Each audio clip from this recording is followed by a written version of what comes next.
9 de la mañana, 19 minutos. 9 de la mañana, 19 minutos. Ustedes están en sintonía de Radio Atalaya y su programa de opinión política Punto de Vista.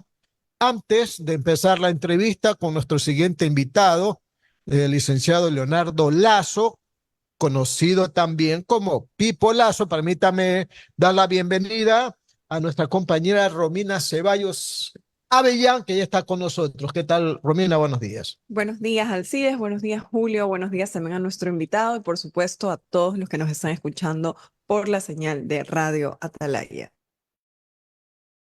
Correcto, entonces empecemos el diálogo pues, con Leonardo Pipo Lazo. Lo estamos saludando, Leonardo, quien le habla el periodista Alcides Montilla. También está mi compañero Julio Osvaldo Ayala Serra y, como digo, mi compañera Romina Ceballos. ¿Cómo le va, Leonardo? Buenos días. Buenos días, Romina, Alcides, Julio. Muchas gracias por el espacio. Un gusto compartir con ustedes. Leonardo, todos sabemos pues, que usted fue secretario de comunicación en el gobierno anterior y también ha manejado muchísimas campañas políticas desde, digamos, 1980 en algunas candidaturas presidenciales, etcétera. Fue productor de piezas de marketing, algunas que son ganadoras, ¿verdad? Ganadoras de mucho reconocimiento, ¿verdad? Entonces, sobre esa premisa, le queremos a usted preguntar, ¿verdad? Este problema de la comunicación institucional o la comunicación gubernamental, ¿verdad? Ahora que este gobierno empezó con Roberto Izurieta y ahora tiene algunos voceros que aparentemente estarían pues, ubicados en cada rama de la actividad gubernamental. Por ahí está Irene Vélez, que es la secretaria de Comunicación, también Esteban Torres. Torres y algunos otros, Diana Jacome, por ejemplo, que también es asesora presidencial.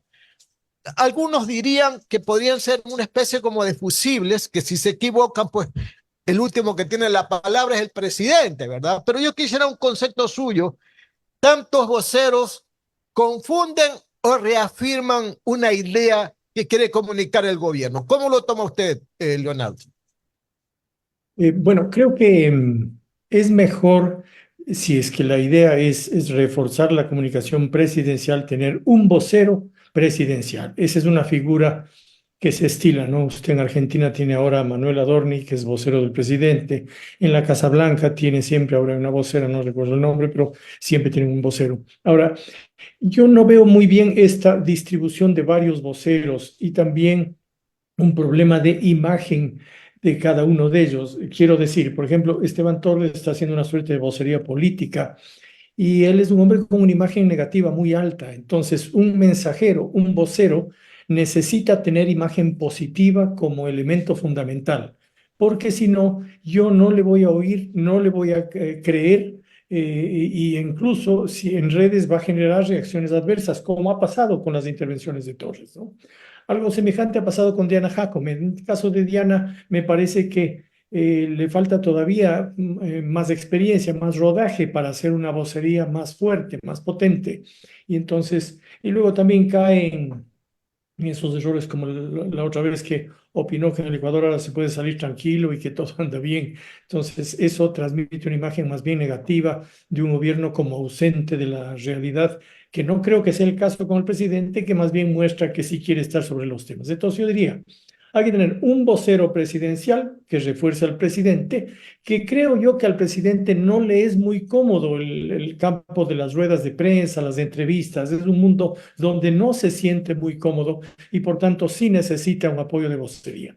Y lo otro son las vocerías de las carteras. En esa línea, al único que veo manejándose bien es al ministro Luque de Obras Públicas y ahora de Energía también. Él ha salido, informa el paquete de vías en que está trabajando, qué va a hacer con Coca-Cola.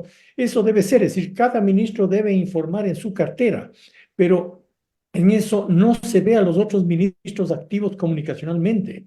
Ministro de Economía, ministra de la Producción, bueno, la ministra de Ambiente, qué decir, más bien mete la pata cada vez que sale. Entonces, creo que hay una vocería presidencial que debe ser fuerte, potente, profesional, y luego voceros en las carteras. Creo que esa es la estructura que conviene tener en la comunicación de gobierno, ¿no? Necesitamos vocerías transparentes y respetuosas, Leonardo. Sin duda, la vocería por principio tiene que ser transparente, entendiendo por transparente sobre todo el tema de que sepa escuchar y sea flexible y responda a las inquietudes de la gente expresadas a través de los periodistas. Ustedes son los mediadores entre la gente y el poder. Y entonces el vocero tiene que estar abierto a responder con franqueza, con honestidad a las cosas que se le pregunten y no solo a aplaudir, digamos, o a hablar a favor del gobierno en todos los órdenes, ¿no? Leonardo, pero a veces el público, el que está leyendo, viendo y oyendo, el gran juzgador de todo esto, que es el ciudadano, a veces se confunde porque en este momento hay más de 3 voceros y no se sabe si son voceros del gobierno, son voceros del presidente o son voceros del candidato presidente. Entonces hay una mezcla de ideas. ¿Cómo definimos en todo caso una política de comunicación de Estado con esa variedad de voceros de distintos matices y de distintos intereses? Sí, como le decía, yo creo que es un error tener esas vocerías múltiples. Usted lo ha descrito muy bien, ¿no? Uno no acierta a entender si hablan a nombre del presidente, a nombre propio, si están pensando más en campaña que en el gobierno. Si no hay un rol definido, ¿no? Incluso, por ejemplo, lo de Esteban Torres, de decir que se está armando un juicio político y contra el presidente, es levantar un avispero innecesariamente, ¿no? Esas son cosas que si está pasando algo, pues él puede levantar el teléfono, irse a tomar un café con Henry Kronfle, con los líderes de cada bancada y apagar el incendio. No necesita salir a decirle al país una cosa que solo le quita estabilidad, levanta más bien un nivel de incertidumbre política que no es lo que el Ecuador necesita, ¿no? 9 de la mañana, 26 minutos. 9 de la mañana, 26 minutos. Radio Atalaya y su programa de opinión política, Punto de Vista. Estamos dialogando con el licenciado Leonardo Lazo, también conocido como Leonardo Pipo Lazo. Vamos con más preguntas de mi compañero Julio Ayala. Adelante, Julio. Gracias, don Leonardo Lazo. Yo le voy a pedir de favor que le diga a sus amigos y a las personas que lo conocen que ya no le digan Pipo, oiga, porque hay un Pipo por ahí de mala fama que hasta fingieron su muerte. El otro día a mí me dijeron estimado y les protesté porque estimado está en la cárcel. Y entonces yo no quiero que me digan estimado, apreciado, pero estimado no. Así que usted también dígale que no le digan ya Pipo, porque Pipo está muerto y otros dicen que está más vivo que usted. Así que, oiga, Leonardo, dígame una cosa, ¿a qué se debe? Y usted que es un comunicador excelso, que tiene mucha experiencia y que seguramente analiza estas cosas, ¿a qué se debe que ahora, por ejemplo, la gente está tan poco interesada en los políticos, en los partidos políticos y en la política? Nadie, ni yo mismo a veces sé cómo se llama el ministro tal. Antes yo me sabía los nombres de todos los ministros, de los diputados, me sabía creo que el 90% de los nombres de los diputados.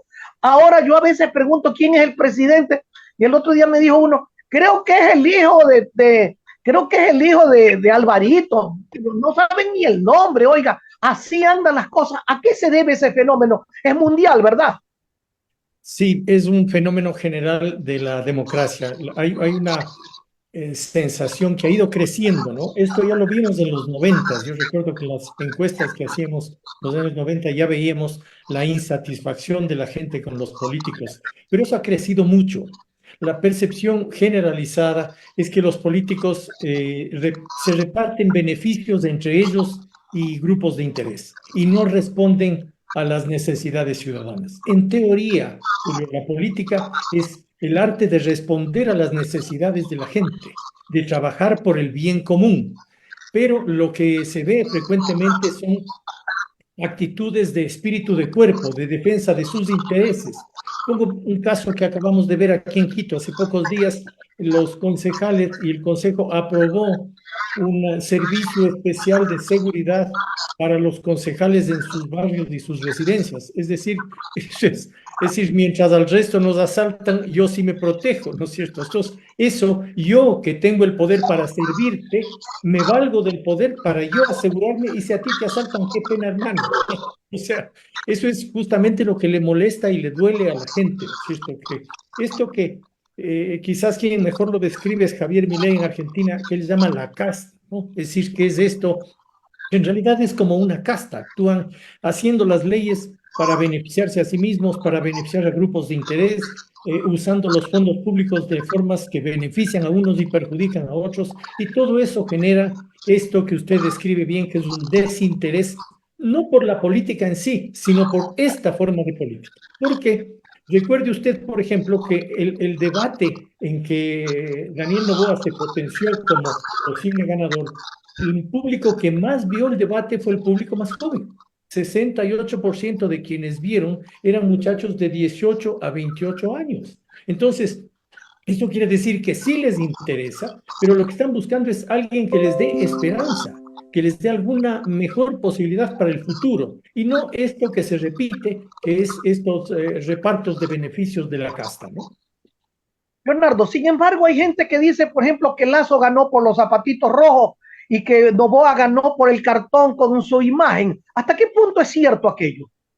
Es más o menos relativo, ¿no? Yo podría decir en el caso de Guillermo, hubo ahí otros ingredientes que jugaron en esa campaña y que hicieron que él pueda ganar. En general, lo que pasa ahora es que la gente gana porque el pueblo, el público vota más en contra de que a favor de. Es decir, no es que votaron por Lazo, por los zapatitos rojos, votaron para que no regrese el correísmo.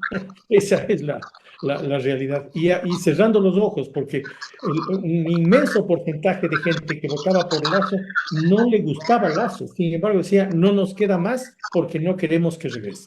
Algo semejante pasó ahora, quizás con la diferencia de que Noboa, al menos ese momento, estaba representando el cambio generacional y cosechando ese voto joven que tiene la esperanza de una nueva política, de esto que decimos, de una política que trabaje generando una esperanza de futuro, ¿no? Leonardo, corremos el riesgo de que seamos gobernados en algún momento por algún payaso de estos llamados influencers. Claro que sí. Si sigue esta sensación de la gente de degradación de la política, suele pasar, puede pasar, porque de hecho pasó en Italia hace un tiempo, ¿no? Que ganó 5 estrellas, 5 Stelle, un partido en donde era un payaso el candidato, no recuerdo el nombre ahora. Pero eso pasa porque la gente en el voto expresa, se burla, digamos, ¿no? Es decir, es un voto totalmente nihilista. Me importa, voy contra el sistema y que gobierne cualquiera, ¿no es cierto? Puede pasar, podría pasar, sin duda. Mi compañera Romina Ceballos, a quien le doy el cordial buenos días, continúa con el diálogo. Adelante, Romina.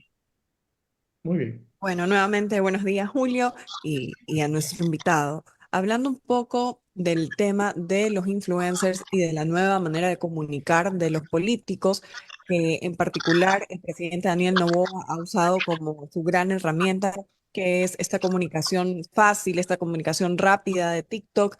¿Usted cree que esa comunicación le sirve a largo plazo? ¿Va a poder ayudarlo a reelegirse? ¿Cree que esa es la comunicación correcta para un presidente o un gobierno en este caso?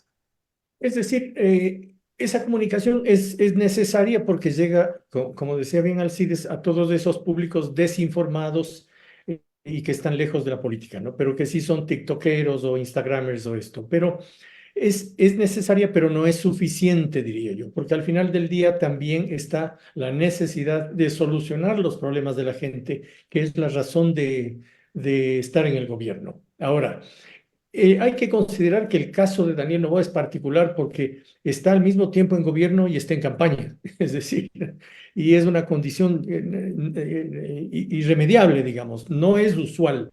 Y eso le coloca en un terreno complejo en donde yo veo que se está privilegiando, como es comprensible, el tema de la estrategia de campaña. Es decir, ¿qué quiero decir? Haciendo frecuentemente golpes de impacto de corto plazo que le mantengan el posicionamiento favorable de cara a la campaña. Y eso hasta ahora le está funcionando. Vamos a ver qué pasa en los próximos meses. Siempre pueden cambiar las cosas. La política es muy volátil, el voto de la gente es sumamente volátil y habrá que ver cómo llega hasta febrero del próximo año, ¿no?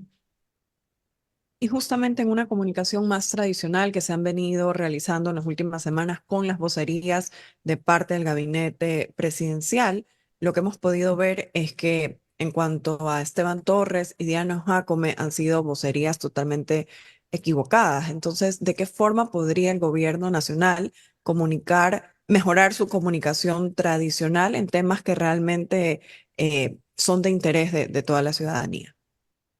Bueno, yo lo primero que diría es que el mismo presidente debe recuperar su rol como comunicador, no solo en lo que ya está haciendo, que es va a Manta y declara voy a dirigir desde aquí la seguridad. Por ejemplo, podría él convocar a algunos periodistas y reunirse y hacer desayunar con ellos o almorzar con ellos, de hacer esto que llaman un conversatorio, es decir, charlar, decir, a ver, Romina, cuénteme cómo ve mi política de seguridad, qué cree que le falta a mi gobierno, cómo ve la política en temas de energía, etcétera, etcétera. De modo que uno, primero, genera una sinergia con la prensa, segundo, les da material, tercero, aprende también porque escucha. Y frecuentemente, y esto lo he visto en algunos casos, ese mismo momento pues decir, ok, llámale al ministro de Energía o llámale al ministro tal y que me cuente cómo está este tema que Romina me pregunta. De modo que eso es tender un puente con la prensa. Creo que eso es lo que falta, un puente más sólido, que creo que en este caso es del mismo presidente, porque al menos hasta ahora estas vocerías no han demostrado capacidad como para cumplir el tema de informar y de que la gente se sienta atendida en eso. Más bien, como usted dice, han cometido errores más o menos importantes, ¿no? Tal vez usted cree que justamente como estos voceros han ido a tocar temas bastante complejos, temas que todavía no son favorables en el gobierno, los manda un poco, por decirlo de una manera más coloquial, a quemarse ellos y que su imagen siga estando de manera positiva, porque son temas que todavía el gobierno nacional no ha podido resolver.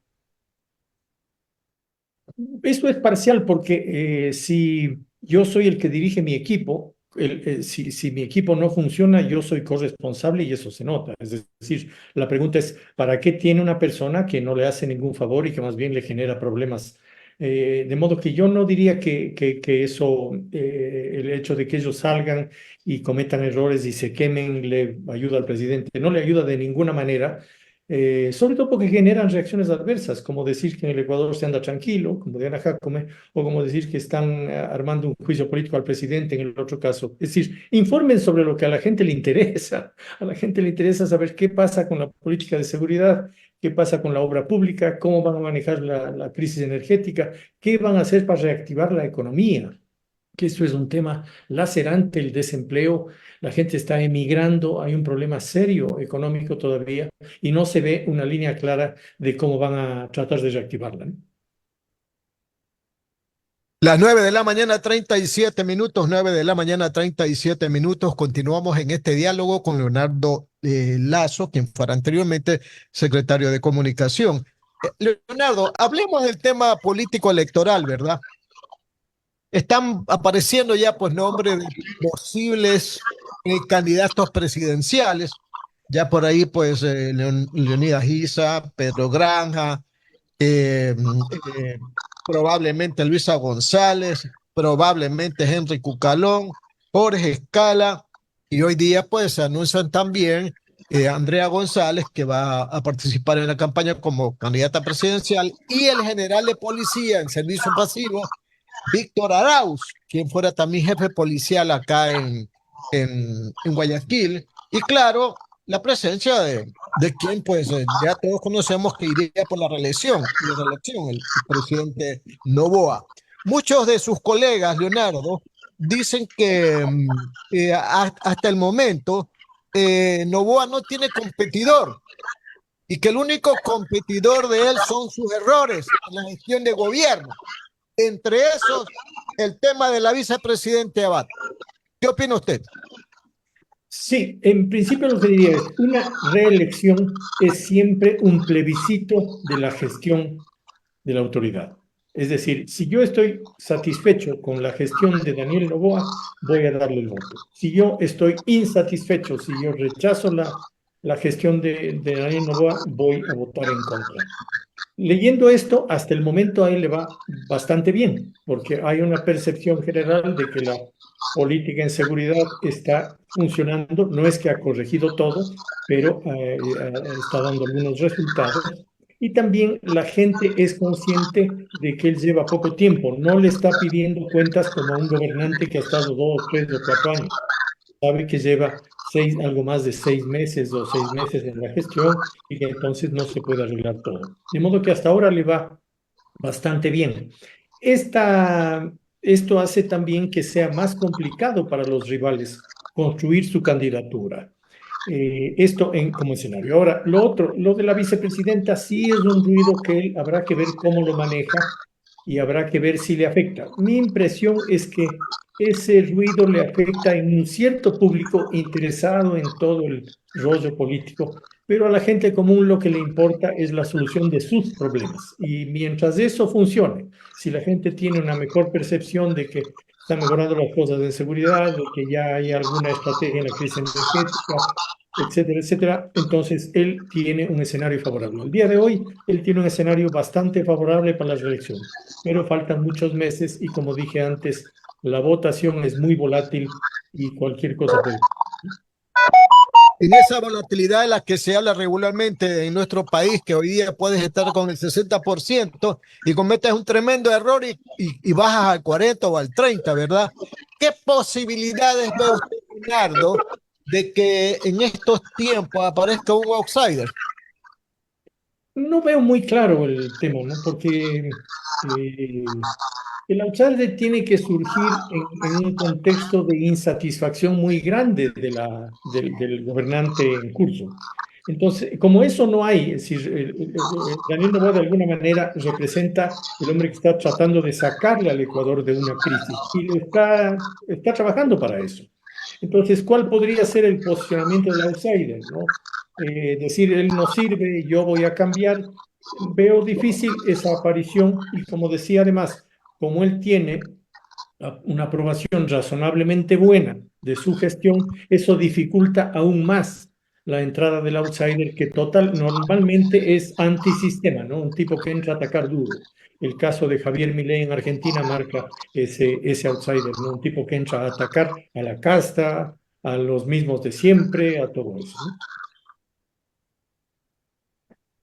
¿Usted cree que al momento, verdad, se están definiendo las posturas ideológicas con miras a la campaña electoral, por decir, la derecha representada por el Partido Social Cristiano, la izquierda por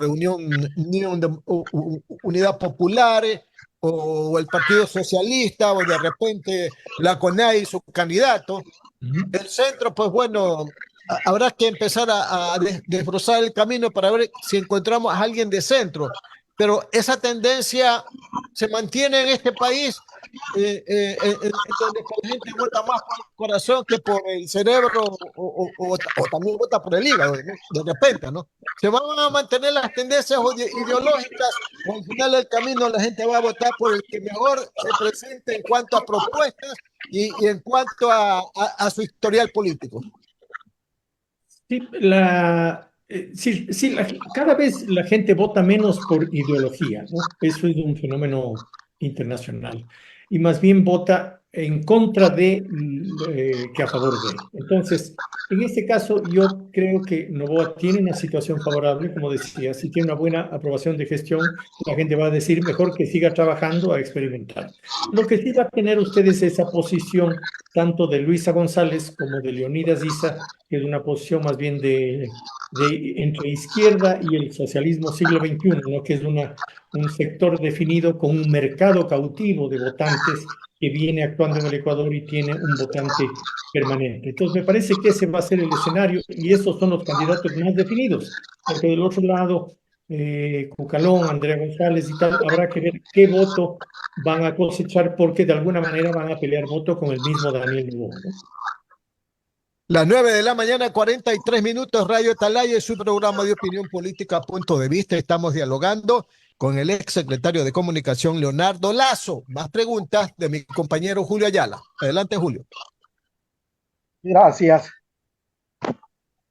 Gracias, Leonardo. Usted es un hombre que sabe mucho de publicidad, de marketing y de comunicación. No le digo experto porque ahora veo que todo el mundo que lo entrevistan en la televisión es experto en alguna cosa, ¿no? Yo no le digo experto, le digo que sabe mucho de esto. ¿Usted cree, y como hombre que sabe, usted le aconsejaría a un candidato presidencial que está en el poder subir el precio de los combustibles previo a una elección? Eh, Buena pregunta, porque yo creo que no es el momento, no solo pensando en términos de voto, sino en que creo que la focalización de los subsidios es un tema que es delicado y que debe ser debatido en el Ecuador para evitar que se coloque en un escenario de polarización. Además del riesgo electoral que puede suponer, porque es mucho más fácil vender del otro lado algo que está instalado en la mente de la gente, que ya salió Leonidas Diz a decir, si usted me sube la gasolina o el diésel, sube todo, dice, ¿no es cierto? Y como es un país especulativo, eso oye la señora Rosita que vende lechugas en el mercado y mañana sube las lechugas. Entonces, hay un efecto multiplicador que en el Ecuador históricamente se ha dado. Y me parece que hay que vender mejor un tema como eso. Ya fracasó Lenín Moreno haciéndolo, el mismo Guillermo Lazo haciéndolo, por no hacer una pedagogía fundamental. Hay que hacer una campaña previa que le diga, estimado Julio, se están yendo N millones de dólares por las fronteras en gasolina y en diésel. El gas está beneficiando a gente que calienta piscinas con el gas a $2. Entonces, ahí sí, y también que le diga cómo va a focalizar, es decir, cómo va a mantener el precio subsidiado para los sectores vulnerables. Si es que hace eso, todos nosotros estaríamos dispuestos a pagar lo que vale el gas y lo que vale cualquier combustible, pero se necesita una pedagogía que genere un consenso mínimo y le evite problemas. Y eso me parece que no debe mezclarse con una campaña en donde necesariamente va a haber una polarización que ya se instaló, ya fue Leonidas Molina a decir, si usted sube, va a subir todo. Y salió Esteban Torres, yo creo de una forma muy imprudente, a decir, vamos a subir y preparémonos para el levantamiento indígena. O sea, eso me parece a mí que es la peor forma de hacer política, peor en un momento preelectoral, ¿no? Y no solamente que ha hecho fracasar gobiernos, sino que han perdido, acuérdese usted del caso del señor Abdalá Bucarán, que por anunciar que iba a subir el gas, perdió la presidencia, no solamente muchas veces impolítico, sino que hasta contrario al poder, ¿no? Entonces, sí, entonces yo creo que el presidente de la República, como usted muy bien lo señala, Leonardo, debería analizar bien la procedencia y la forma, cómo va. Oiga, porque yo siempre digo que uno puede hacer muchas cosas, pero con suavidad, con tino, con lubricante, ¿no? Pero así en seco ya te subo y te jodiste y se acabó la situación. No me parece muy prudente, especialmente cuando uno está de candidato, pues, ¿no? Es decir, a lo mejor si no estuviera de candidato hubiera sido como un Clemente Yerovi que no quería el poder. Bueno, pues le subo la gasolina y allá ustedes verán el que viene qué hace, ¿no? Pero en este caso este señor Noboa quiere seguir en el poder y me parece que es una estrategia bastante traída de los cabellos. Usted ha mencionado un caso, el caso de este señor Torres de Ambato. Qué mala imagen que genera, ¿no? Que yo cada vez que lo veo inmediatamente siento como este es un avispado, estaba con los social cristianos, ahora ataca a los social cristianos, ¿no? Estaba en contra de este gobierno y ahora está a favor de este gobierno y genera una imagen de conflictividad en lugar de tratar de apaciguar los ánimos. ¿Usted cree que el gobierno debería pensar dos veces en seguirlo manteniendo como vocero? Sin duda, yo el otro día en alguna entrevista que me hicieron la semana pasada dije, yo le habría sacado de la vocería inmediatamente. Si yo estoy en la secretaría, voy donde el presidente, le digo, presidente, por favor, que no salga. Porque Yo estoy seguro de que terminó la exposición Esteban Torres de la Secretaría de Comunicación, recibió 50 llamadas de periodistas y de formadores de opinión, así, oye, ¿cómo es esto? ¿Dónde está cuál es el juicio político? ¿Dónde están armando? Y cómo los combustibles? Y cuál es el plan para focalizar? ¿Cómo se les ocurre? Entonces, en realidad, arma un incendio absolutamente innecesario y creo que es la peor forma de hacer vocería y que no le ayuda en nada al presidente, mucho menos, como dice usted bien, en un momento preelectoral donde él necesita conservar y conquistar votos. Mi compañera Romina Ceballos continúa con el diálogo. Adelante, Romina, por favor.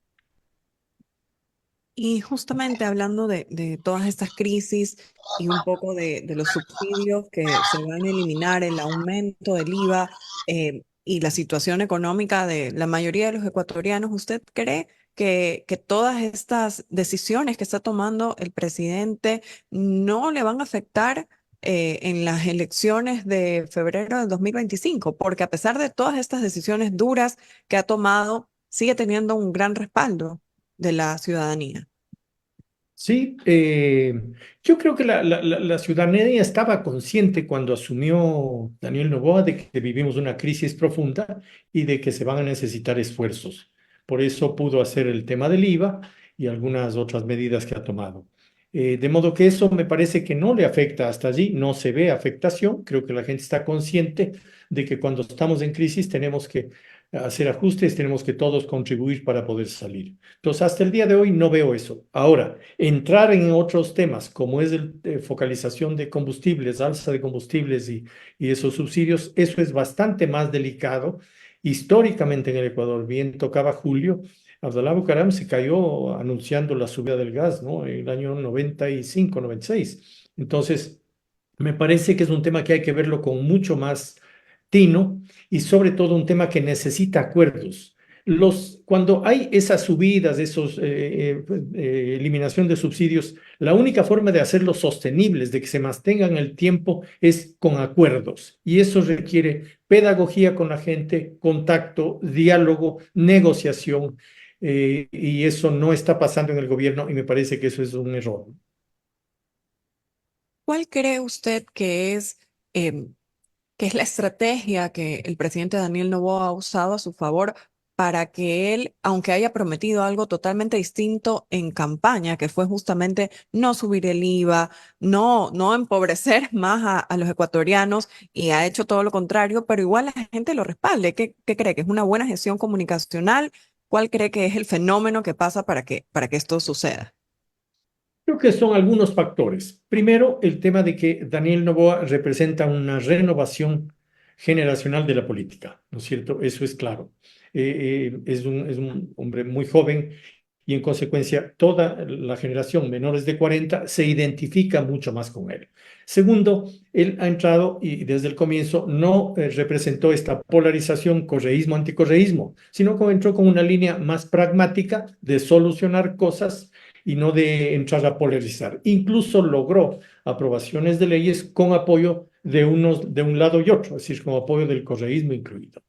Entonces, hasta allí me parece que eso es lo que determina una imagen positiva de él. Más el tema de un manejo bueno en corto plazo en la estrategia de seguridad.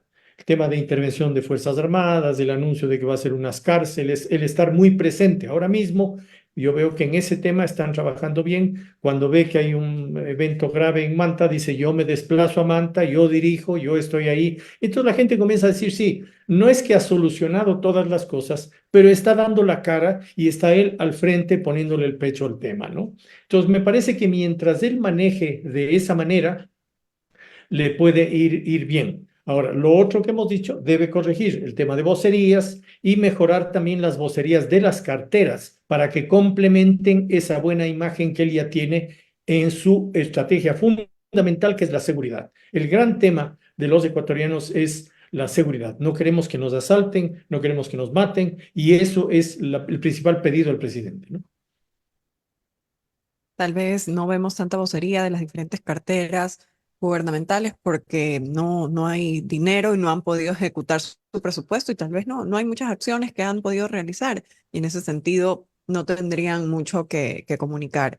¿Y usted cree que ahora con el desembolso que realizó de 1.000 millones aproximadamente, va a poder en estos 6 meses ya hacer algo en su gestión, los diferentes ministros, en tema de salud, de educación, que ya realmente se pueda hacer algo, o cree que el tiempo le queda muy corto?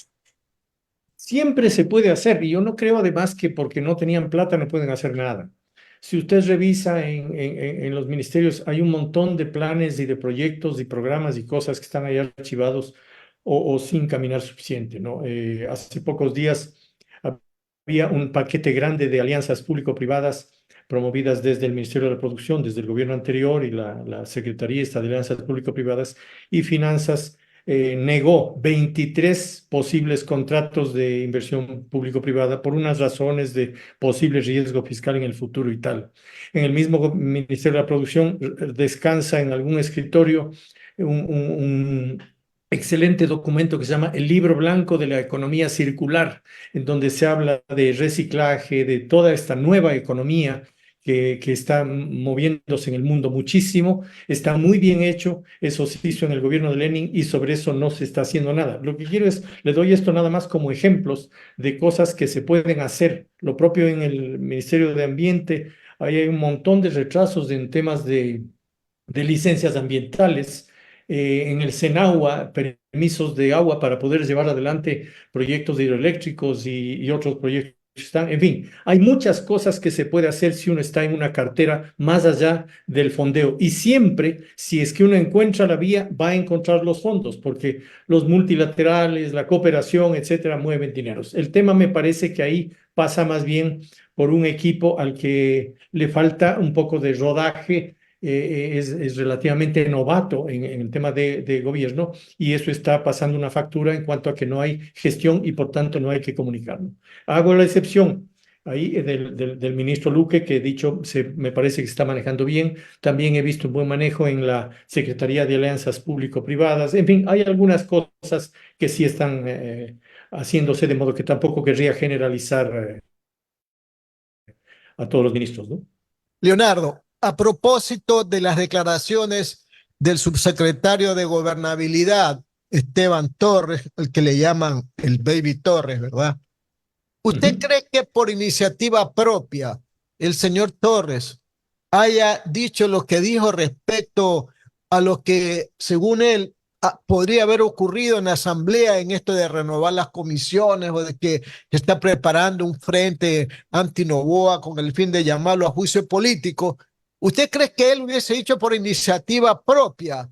Lo dijo porque el presidente se lo pidió, pues, porque si no, un delito, entre comillas, de eso significaba al otro día la destitución inmediata de Esteban Torres, Leonardo.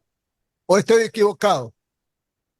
Puede ser, en la interacción del grupo cercano al presidente esas cosas pasan. Puede ser que el presidente diga, oye, me dicen que están armando esto, yo necesito que tú salgas y tal. Pero ahí es donde hay que sentarse entre 3 o 4 gentes y calmar las aguas y hacerle ver al presidente, decir, presidente, no va a ser prudente salir a soplar la brasa y subir el incendio. Déjeme, voy a llamar, voy a investigar, voy a hablar con los jefes de bancada, voy a hablar con Henry y vamos a ver qué está pasando allí. Miramos mejor porque no ganamos nada soplando la brasa y levantando un incendio. Como que me parece que ese también es un rol muy importante y que a veces falla en los gobiernos. Yo siento que pasaba igual en el gobierno de Guillermo Lasso, que frecuentemente tenía una relación muy vertical, en el caso de él, porque tenía varios empleados de su banco en las funciones altas y en consecuencia les faltaba juicio crítico, es decir, para decir al presidente esto.